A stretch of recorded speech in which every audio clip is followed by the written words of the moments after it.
बनवताना अजित पवार आमच्या म्हणजे उद्धव ठाकरे यांच्या नेतृत्वाखाली सरकार बनवताना अजित पवारांची सोबत अत्यंत महत्त्वाची होती.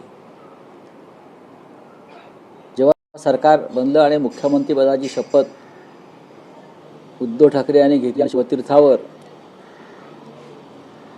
अजित पवार यांनी सुद्धा शपथ घेतली त्यावेळेला, त्यानंतर ते मंत्रालयात गेले दुसऱ्या दिवशी आणि त्यांनी पहिला फोन मला केला होता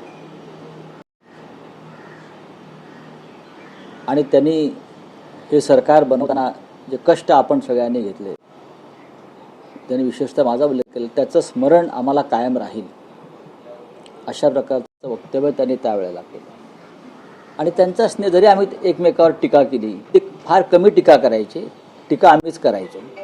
जेव्हा त्यांनी नवीन मार्ग स्वीकारला, वेगळा मार्ग स्वीकारला, तेव्हा आम्हीच त्यांच्यावर टीकेचे बाण सोडत होतो, त्यांच्यावर टीका करत राहिलो. पण त्यांनी क्वचित त्याला उत्तर दिलं, कारण ते शांत राहूनच काम करत राहिले. राजकारणामध्ये अशी माणसं दुर्मिळ असतात. अत्यंत उमद्या वयात ते गेले, अत्यंत उमद्या वयात. त्यांच्याकडनं अजून बरंच काही काम महाराष्ट्राला करून घेता आलं असतं. राजकारणात ते मोठी खेळी अद्याप खेळू शकले असते. अलीकडेच माननीय शरद पवार आणि अजित पवार एकत्र आले, त्याचा आनंद सगळ्यांना झाला की काका आणि त्यांचा मुलासमान पुन्हा एकत्र आले, एकत्र राजकारण सुरू केलं पुण्यात, पिंपरी चिंचवडमध्ये. आताही जिल्हा परिषदा, घड्याळ आणि तुतार एकत्र लढत आहेत, त्याचा आम्हाला आनंद होता. पण तो आनंद फार काळ टिकला नाही.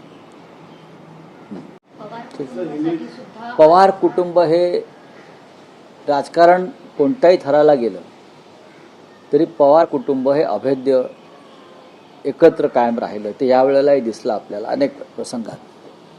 त्याच्यामुळे पवार कुटुंबावरचा हा सगळ्यात मोठा आघात आहे. जरी सुप्रिया सुळे यांच्या विरोधामध्ये सुनित्रा पवार लढल्या, जरी अजित पवार यांच्या विरोधामध्ये युगेंद्र पवार त्यांचा पुतण्या लढला, कधी रोहित पवारांनी काही टीका टिप्पणी केली असली, तरी सामाजिक कार्यामध्ये, कौटुंबिक सोहळ्यामध्ये पवार कुटुंबाचं ऐक्य हे एक आदर्श प्रकार राहिला. आणि त्या कुटुंबावरचा जो आघात आहे, अजित पवार त्या कुटुंबाचे, शरद पवार यांच्यानंतरचे कर्ते पुरुष होते.